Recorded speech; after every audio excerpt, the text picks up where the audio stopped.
বিশ্ব বাংলা 24-এর চেয়ারম্যান আলিম খান আকাশের পৃষ্ঠপোষকতায় পাবনার আটঘরিয়ায় মরহুম আব্বাস আলী খান নকআউট ফুটবল টুর্নামেন্টের তৃতীয় ম্যাচ অনুষ্ঠিত হয়েছে। খেলায় চাটমোহর গোয়াখরা স্পোর্টিং ফুটবল একাদশ 1-0 গোলে ধলেশ্বর সোনালী সংঘকে পরাজিত করে। বিস্তারিত রয়েছে ডেস্ক রিপোর্টে। তৃতীয় ম্যাচ উপলক্ষে আটঘরিয়ার ঐতিহ্যবাহী ধলেশ্বর ইসলামিয়া দাখিল মাদ্রাসা মাঠে ফুটবলপ্রেমী দর্শকদের সমাগম। নকআউট ফুটবল টুর্নামেন্টের তৃতীয় ম্যাচে চাটমোহর স্পোর্টিং ফুটবল একাদশ 1-0 গোলে ধলেশ্বর সোনালী সংঘকে পরাজিত করে। এক মাসব্যাপী ফুটবল টুর্নামেন্টের পুরো পৃষ্ঠপোষকতা করেছেন আমেরিকা প্রবাসী আটঘরিয়ার কৃতি সন্তান ও বিশ্ব বাংলা 24-এর চেয়ারম্যান আলিম খান আকাশ।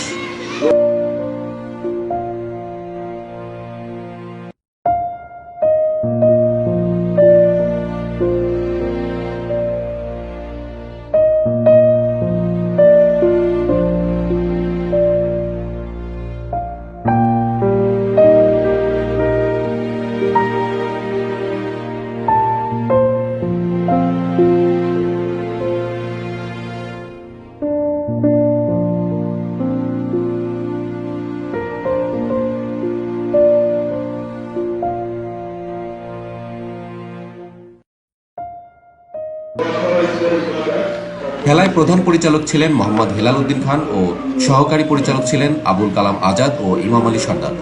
সার্বিক তত্ত্বাবধানে ছিলেন শ্রী সুনীল মাস্টার, আব্দুল আজিজ খান, ইলিয়াস হোসেন মহরি, ইদ্রিস আলী সর্দার, সিদ্দিকুর রহমান, তোফাজ্জল হোসেন মাস্টার, হাসেন আলী ও শামসুল ইসলাম সহ অন্যান্যরা।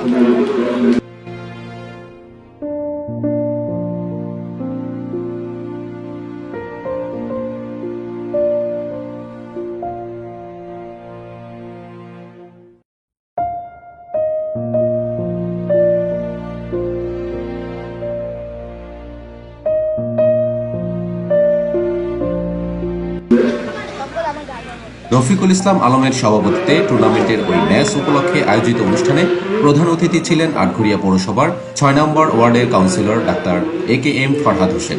বিশেষ অতিথি ছিলেন মরহুম আব্বাস আলী খানের ছেলে আব্দুল মজিদ খান ও আটঘরিয়া পৌরসভার সংরক্ষিত ওয়ার্ডের কাউন্সিলর মোসাম্মদ উম্মে কুলসুম আরা বিউটি।